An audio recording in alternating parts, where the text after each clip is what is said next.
হাতে ইঞ্জুরি, বেশি একটা ওয়ার্কআউট করবো না তো ইনশাল্লাহ। এই যে দেখাই, জানি না হঠাৎ করে দেখি হাতটা ফুলে আসছে, আই গেস বোঝা যায় ভিডিও দেখে। ভালোই ফোলা, বন্ধ করতে কষ্ট হইতেছে। So no heavy bag, just কিছু fitness and a lot of shadow boxing.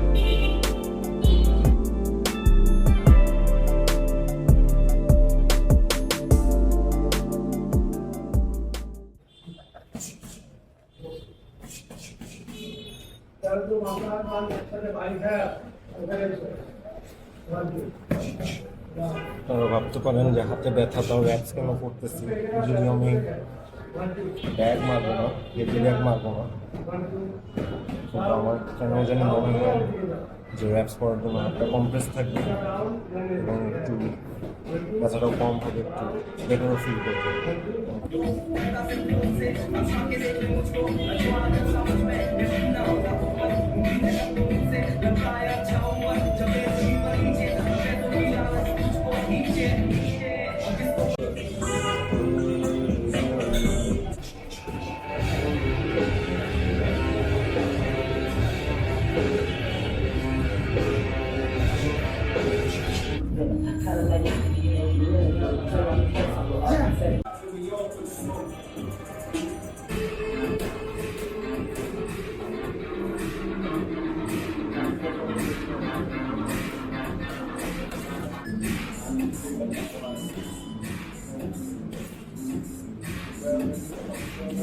যেহেতু লেফট হ্যান্ড আমি পাঞ্চ করতেছি না, তো আরেকটা জিনিস ট্রাই করি, সেটা হচ্ছে কি আমরা যখন পাঞ্চ করতে থাকি, এক হাত পাঞ্চ করার সময় কিন্তু অন্য হাত অনেক সময় নিচে থাকে, রাইট?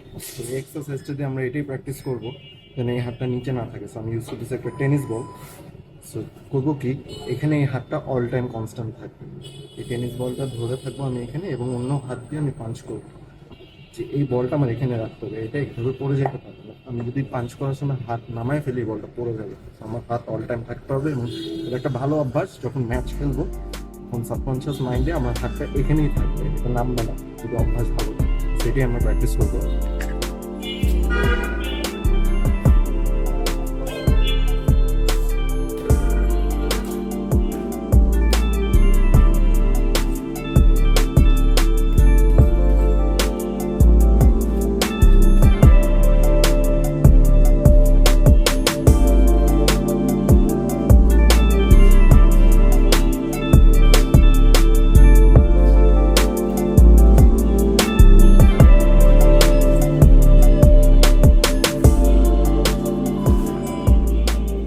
ট্রেনিং এক হাতে ব্যথা ছিল দেখে ড্রিলগুলো ট্রাই করলাম, ভালো ছিল।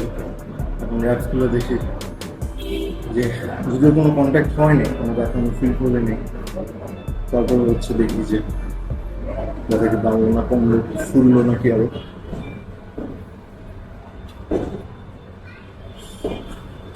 So far looks all right to me. এখনো অনেক ফোলা, বেশ ফোলা। প্রচুর গরম পড়ছে, বেশি করে পানি খাই।